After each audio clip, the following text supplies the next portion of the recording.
찰스 스펄전은 이렇게 말했습니다. 믿음이 있다고 고통이 사라지지 않는다. 믿음은 고통 위에 하나님을 얻는 것이다. 이 말이 오늘 우리에게 필요합니다. 많은 신앙인이 이 질문을 품고 있습니다. 나는 예수님을 믿는데 왜 아직도 마음이 이렇게 힘든가? 그 질문을 숨기고 있는 사람이 있습니다. 그 질문을 부끄러워하는 사람이 있습니다. 믿음이 없어서 힘든 것이라고 스스로를 정죄하는 사람이 있습니다. 이 오해가 당신을 2번 힘들게 합니다. 상황이 힘든 것이 첫 번째 고통입니다. 믿으면서 힘들다는 죄책감이 2번째 고통입니다. 그 2번째 고통이 첫 번째 고통보다 더 클 때가 있습니다. 오늘 이 설교는 그 2번째 고통에서 당신을 자유롭게 하려 합니다. 믿어도 마음이 힘든 것은 당신의 잘못이 아닙니다. 먼저 질문을 직면합시다. 예수님을 믿으면 행복해진다고 배웠습니까? 예수님을 믿으면 문제가 사라진다고 믿었습니까? 예수님을 믿으면 마음이 항상 평안하다고 기대했습니까? 많은 사람이 그렇게 배웠습니다. 교회에서 그런 메시지를 들었습니다. 간증에서 그런 이야기를 들었습니다. 찬양에서 그런 가사를 들었습니다. 그러나 현실은 달랐습니다. 믿고 나서도 관계가 힘들었습니다. 믿고 나서도 직장이 힘들었습니다. 믿고 나서도 몸이 아팠습니다. 믿고 나서도 외로웠습니다. 믿고 나서도 두려웠습니다. 그 간격이 당신을 혼란스럽게 했습니다. 들은 것과 경험한 것의 간격, 배운 것과 살아낸 것의 간격, 그 간격 앞에서 당신은 스스로를 탓했습니다. 내 믿음이 부족한 것이라고, 내가 더 열심히 기도하면 될 것이라고, 내가 더 헌신하면 달라질 것이라고, 그렇게 스스로를 몰아붙였습니다. 그리고 그래도 나아지지 않으면 하나님을 의심했습니다. 이 악순환 안에 있는 사람이 많습니다. 이 설교를 듣는 당신도 그 안에 있을 수 있습니다. 그렇다면 오늘 이 말씀을 들어야 합니다. 시편 22편 1절을 보십시오. 내 하나님이여, 내 하나님이여, 어찌 나를 버리셨나이까? 이 말을 누가 했습니까? 다윗이 했습니다. 하나님의 마음에 합한 자라는 그 다윗이 했습니다. 그리고 이 말을 예수님도 하셨습니다. 십자가 위에서 하셨습니다. 마태복음 27장 46절입니다. 나의 하나님, 나의 하나님, 어찌하여 나를 버리셨나이까? 예수님도 이 고통을 아셨습니다. 하나님에게 버림받은 것 같은 그 감각, 하나님이 안 계신 것 같은 그 느낌, 예수님이 몸소 경험하셨습니다. 그러므로 당신이 힘들다고 해서 믿음이 없는 것이 아닙니다. 당신이 고통스럽다고 해서 하나님이 당신을 떠나신 것이 아닙니다. 믿어도 마음이 힘든 것은 당신의 잘못이 아닙니다. 이제 왜 힘든지를 살펴봅시다. 이유는 하나가 아닙니다. 여러 층이 있습니다. 그 층을 하나씩 들여다봐야 합니다. 첫 번째 이유는 기대가 잘못되었기 때문입니다. 많은 사람이 복음을 오해합니다. 복음은 행복을 보장하는 것이 아닙니다. 복음은 문제가 사라지게 하는 것이 아닙니다. 복음은 고통 없는 삶을 약속하지 않습니다. 그렇다면 복음이 무엇입니까? 요한복음 16장 33절을 보십시오. 이것을 너희에게 이르는 것은 너희로 내 안에서 평안을 누리게 하려 함이라. 세상에서는 너희가 환난을 당하나 담대하라, 내가 세상을 이기었노라. 예수님이 직접 말씀하셨습니다. 세상에서는 환난을 당한다고. 이것이 예수님의 약속입니다. 환난이 없다는 것이 아닙니다. 환난 안에서 평안이 있다는 것입니다. 평안과 행복은 다릅니다. 행복은 상황에 따라 변합니다. 좋은 일이 생기면 행복합니다. 나쁜 일이 생기면 불행합니다. 그것은 상황이 만드는 감정입니다. 그러나 평안은 다릅니다. 평안은 상황 안에 있지 않습니다. 평안은 하나님 안에 있습니다. 폭풍 한가운데서도 있을 수 있는 것이 평안입니다. 그리고 그 평안이 복음이 주는 것입니다.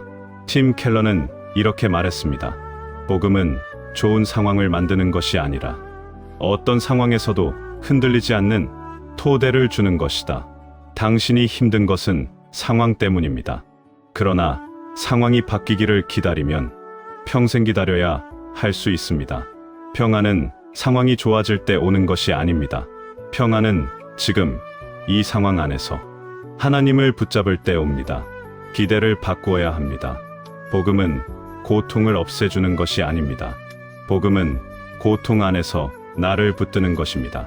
두 번째 이유는 마음의 상처가 있기 때문입니다. 예수님을 믿어도 과거의 상처가 남아있을 수 있습니다. 어린 시절의 아픔이 남아있을 수 있습니다.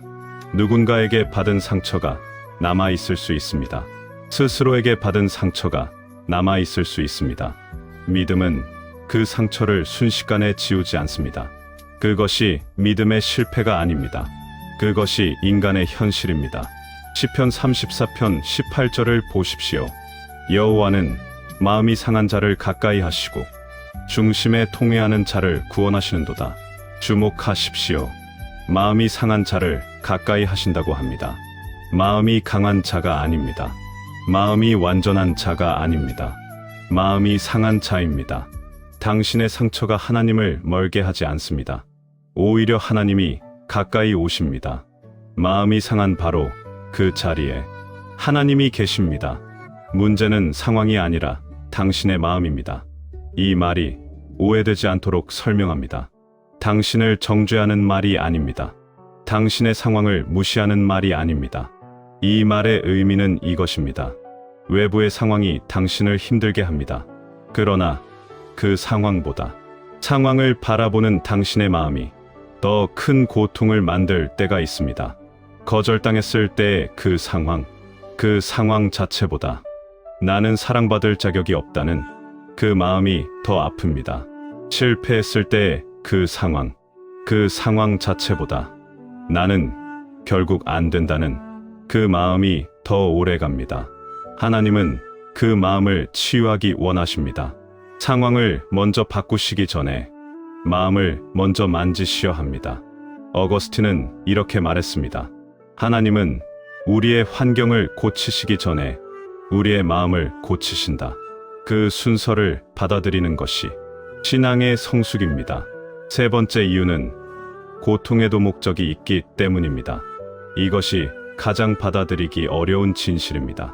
그러나 성경은 이것을 분명하게 말합니다. 로마서 5장 3절부터 4절을 보십시오. 다만 이뿐 아니라 우리가 환난 중에도 즐거워하나니 이는 환난은 인내를, 인내는 연단을, 연단은 소망을 이루는 줄 알미로다. 환난이 인내를 만든다고 합니다. 인내가 연단을 만든다고 합니다. 연단이 소망을 만든다고 합니다. 이 흐름을 보십시오. 고통이 시작입니다. 그 고통이 당신 안에 무언가를 만듭니다.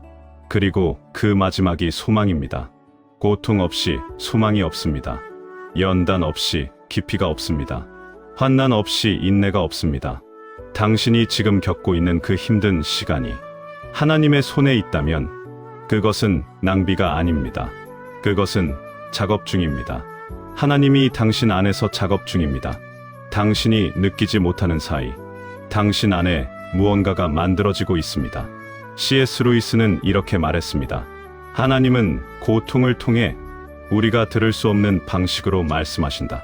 고통이 말을 걸어오고 있습니다. 그 말이 무엇인지 들어야 합니다. 그 말이 들릴 때 고통의 의미가 달라집니다. 네 번째 이유는 영적 전쟁이 있기 때문입니다. 이것을 놓치는 신앙인이 많습니다. 우리가 사는 세상은 보이는 것이 전부가 아닙니다. 에베소서 6장 12절을 보십시오. 우리의 씨름은 혈과 육을 상대하는 것이 아니요 통치자들과 권세들과 이 어둠의 세상 주관자들과 하늘에 있는 악의 영들을 상대함이라. 씨름이 있습니다. 전쟁이 있습니다. 보이지 않는 싸움이 있습니다. 당신이 믿은 그 순간부터 그 싸움의 대상이 되었습니다. 마귀는 당신의 마음을 흔들려 합니다. 당신의 믿음을 흔들려 합니다. 당신이 하나님을 의심하게 만들려 합니다. 그러므로 힘든 것이 당연할 수 있습니다. 전쟁 중이기 때문입니다. 전투 중에는 상처를 입습니다. 전투 중에는 지칩니다. 전투 중에는 흔들립니다. 마틴 루터는 이렇게 말했습니다. 마귀는 하나님을 믿지 않는 사람보다 믿는 사람을 더 집요하게 공격한다. 당신이 더 힘들게 느껴진다면 오히려 그것이 당신이 중요한 위치에 있다는 증거일 수 있습니다. 그러나 이 전쟁에서 혼자 싸우지 마십시오. 에베소서는 하나님의 전신갑주를 입으라고 합니다. 말씀을 붙드십시오. 기도를 멈추지 마십시오. 공동체를 떠나지 마십시오. 5번째 이유는 하나님이 기다리시기 때문입니다. 이 마지막 이유가 가장 중요합니다. 힘든 시간이 길어질 때 하나님이 안 계신 것 같습니다. 하나님이 침묵하시는 것 같습니다. 기도해도 응답이 없는 것 같습니다. 이사야 40장 31절을 보십시오. 오직 여호와를 앙망하는 자는 셀의 힘을 얻으리니 독수리가 날개치며 올라감 같을 것이요 다른 박질하여도 곤비하지 아니하겠고 걸어가도 피곤하지 아니하리로다. 앙망한다는 것이 무엇입니까? 기다린다는 것입니다. 바라본다는 것입니다. 포기하지 않는다는 것입니다. 하나님은 당신이 기다리는 그 시간에도 일하고 계십니다. 당신 눈에 보이지 않을 뿐입니다. 당신이 느끼지 못할 뿐입니다. 그러나 하나님은 쉬지 않으십니다. 존 파이퍼는 이렇게 말했습니다. 하나님의 침묵은 부재가 아니다. 하나님의 침묵은 더 깊은 일을 하고 계신 그분의 방법이다.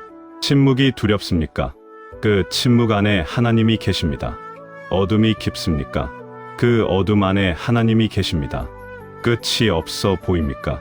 하나님은 그 끝을 알고 계십니다. 그러므로 이것은 당신의 잘못이 아닙니다. 이제 정리합니다. 믿어도 힘든 이유가 있습니다. 기대가 잘못된 것일 수 있습니다. 마음의 상처가 있을 수 있습니다. 고통의 목적이 있기 때문일 수 있습니다. 영적 전쟁 중이기 때문일 수 있습니다. 하나님이 더 깊이 일하고 계시기 때문일 수 있습니다. 이 중 어느 것이 지금 당신의 이야기입니까? 어느 것이 지금 당신의 마음입니까? 한 가지만 더 말씀드리겠습니다. 예수님을 보십시오. 겟세마네에서 예수님이 기도하셨습니다. 누가복음 22장 44절을 보십시오. 예수께서 힘쓰고 애써 더욱 간절히 기도하시니 땀이 땅에 떨어지는 핏방울 같이 되더라. 예수님이 힘쓰셨습니다. 예수님이 애쓰셨습니다. 예수님이 간절히 기도하셨습니다. 그리고 그 결과가 핏방울 같은 땀이었습니다. 예수님도 힘드셨습니다. 예수님도 고통스러우셨습니다. 예수님도 아버지께 이 잔을 옮겨달라고 하셨습니다. 그러므로 당신이 힘든 것이 믿음이 없는 증거가 아닙니다. 예수님도 힘드셨습니다. 그리고 예수님은 이렇게 기도를 마치셨습니다. 그러나 내 원대로 마시옵고 아버지의 원대로 되기를 원하나이다. 그것이 신앙입니다. 힘들지 않은 척하는 것이 신앙이 아닙니다. 힘든 것을 하나님께 드리고 그래도 하나님을 신뢰하는 것이 신앙입니다. 이제 3가지 적용입니다. 지금 당신의 마음을 정직하게 하나님께 드리십시오. 힘들다고 말씀드리십시오. 숨기지 마십시오. 꾸미지 마십시오. 있는 그대로 드리십시오. 이번 한 주 동안 시편을 읽으십시오. 특별히 시편 22편, 34편, 42편을 읽으십시오. 힘든 신앙인들의 고백이 거기 있습니다. 당신 혼자가 아니라는 것을 확인하십시오. 혼자 버티지 마십시오. 믿음의 공동체 안에 있는 한 사람에게 솔직하게 털어놓으십시오. 그 대화가 당신을 살릴 수 있습니다. 복음을 기억하십시오. 예수님은 당신의 고통을 아십니다. 예수님은 당신의 힘듦을 아십니다. 히브리서 4장 15절을 보십시오. 우리에게 있는 대제사장은 우리의 연약함을 동정하지 못하시리가 아니요 모든 일에 우리와 똑같이 시험을 받으신 이로되 죄는 없으시니라. 동정하지 못하실 리가 아닙니다. 예수님은 당신의 연약함을 동정하십니다. 당신의 힘듦에 함께 아파하십니다. 당신의 고통을 외면하지 않으십니다. 그 예수님이 지금 당신과 함께 계십니다. 힘든 이 순간에도 함께 계십니다. 마음이 무너질 것 같은 이 순간에도 함께 계십니다. 믿어도 마음이 힘든 것은 당신의 잘못이 아닙니다. 그러나 그 힘듦을 혼자 짊어지는 것은 당신의 선택입니다. 하나님께 드리십시오. 그 짐을 내려놓으십시오. 마태복음 11장 28절을 보십시오. 수고하고 무거운 짐진 자들아, 다 내게로 오라. 내가 너희를 쉬게 하리라. 이 말씀이 오늘 당신에게 하시는 말씀입니다. 수고하고 있는 당신에게, 무거운 짐을 지고 있는 당신에게 예수님이 말씀하십니다. 내게로 오라고 하십니다. 내가 쉬게 하리라고 하십니다. 지금 그 말씀 앞에 나아가십시오. 완벽한 믿음으로 가지 않아도 됩니다. 힘든 그대로 가면 됩니다. 지친 그대로 가면 됩니다. 흔들리는 그대로 가면 됩니다. 예수님이 받아주십니다. 예수님이 쉬게 하십니다. 예수님이 함께 하십니다. 하나님의 능력이 당신 안에서 일하기 시작할 것입니다. 그 힘든 시간이 헛되지 않을 것입니다.